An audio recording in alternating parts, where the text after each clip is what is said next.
Hello and welcome to a video covering the new quest and some criticism on its not so exciting rewards. So whenever you're ready, grab your cup of tea, sit back, relax and enjoy. If you haven't already and enjoy all kinds of content related to Runescape, be sure to subscribe. And obviously spoilers are ahead for this quest. So this was the final quest in the Elder Gods series, and I actually enjoyed the quest despite my immense skills at holding down spacebar. Now, seriously though, the quest did have some good parts. I just don't like reading through all the dialogue sometimes, as I really just want to see what else the quest has to offer without getting into the story too much, which according to some players wasn't even that good or didn't feel like a finale. I'm not one to comment on the writing anyway, I saw some comments on Reddit and in my own comment section. Now Jagex seems to like using these painted art cutscene things where they use images or slideshow as some people have called it. Well, I don't feel like these fit in either, and I'm not even, a lorehound or a quester. Some early access games do this for like their intro cutscene. They use two images which have some movement in them. And it makes sense there because they don't have the budget, but in the same quest we have some animations like Zuck climbing out of his little hidey hole. Why can't we have the same thing for every single cutscene of the quest? Probably something with, dev time, but it would make the quest feel more lively and epic, and especially since this is a finale, closing or ending a storyline, I just would have expected a little bit more in terms of animations there. Now the final boss fight was really well done with the music and the sound and 3 different phases, and actually gave me goosebumps until I completely messed up my immersion by somehow turning on the Goblin Game soundtrack. No, not again.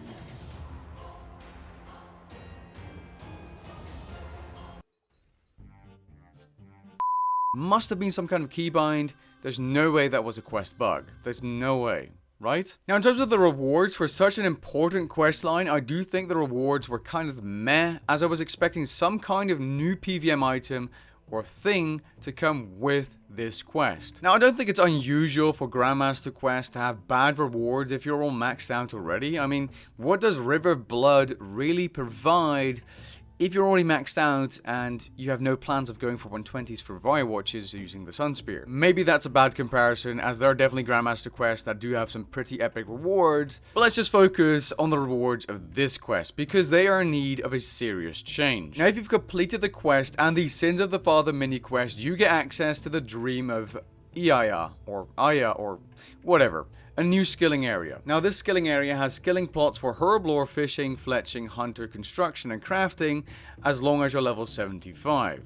You can build these skilling plots for 50,000 of each Anachronia base camp resource, and then you'll be able to gain a measly 15,000 experience. Now what kind of experience per hour can you expect here? Well, you can expect to gain 324,000 experience per hour in any of the skills at level 75, and it doesn't scale upwards with level. I checked by dreading my stats. It's the exact same for level 75 all the way up to level 99. Now people saying the experience rates are bad are not considering that this requires level 75 in said skill, and are just plain out wrong.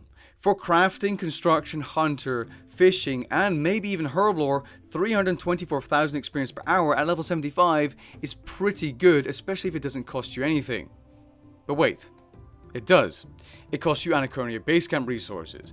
And that's the problem here. It's not the experience per hour, because it is pretty decent. It doesn't have to be the new meta. It's actually really good, but it's very limited. And Jagex referred to this as a high-level skilling location, which depending on your own interpretation, isn't at level 75. In my eyes, anything above 85, 90-ish would be more suited to call high level. Because of this, players are comparing the experience rates to very high level methods for herblore even beyond level 99, which is just not fair. This should be treated as a mid-level training location, and with the exception of herblore and fletching, this is actually very good if it wasn't for the limited amount of XP you could gain here. So if you have a maxed out sleeping quarters in the Anachronia base camp, you have 60 workers, which will allow you to place 10 on every single type of resource. This will provide you with 600 resources per hour, or easier said, 14.4 thousand resources per day.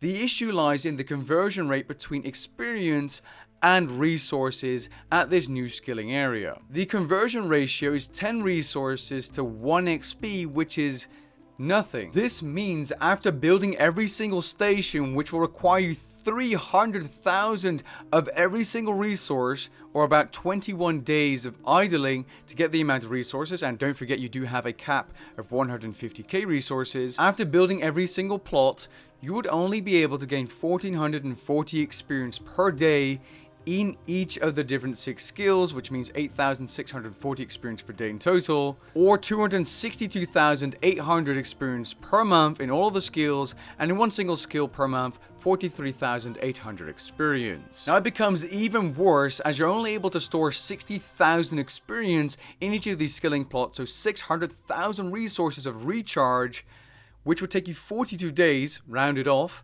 to idle to obtain. So you'd have to fill up your cap 4 times to fill it up for 60,000 experience, which would only allow you to skill for around 11.1 minutes at 324,000 experience per hour.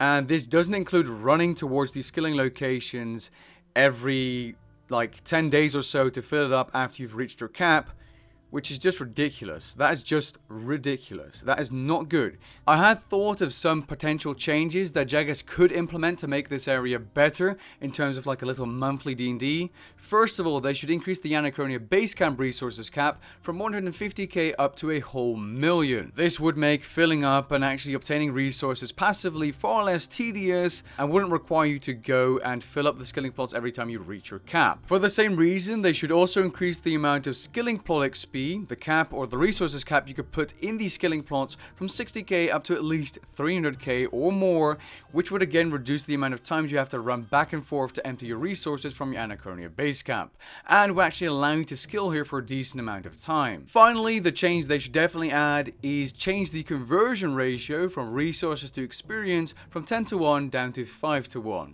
This would allow you to get 87.6 thousand experience in any of the skills every single month after creating the skilling plots. In total, this would allow you to gain 525,600 experience in all 6 skills combined every single month, which isn't too strange as you can gain 225,000 plus experience from a single monthly D&D like the Effigy Incubator in a single skill. So for 6 skills, that definitely isn't too strange. And really the main benefit from these larger caps is that you don't have to worry about missing out or, you know, your cap being filled at the base camp, and just reduces the amount of micromanagement from something that really no one wants to be doing for that little experience. With that being said, we've come to the end of this video. Please let me know what you think about my suggestions in terms of fixes, and let me know what you would change about this area yourself.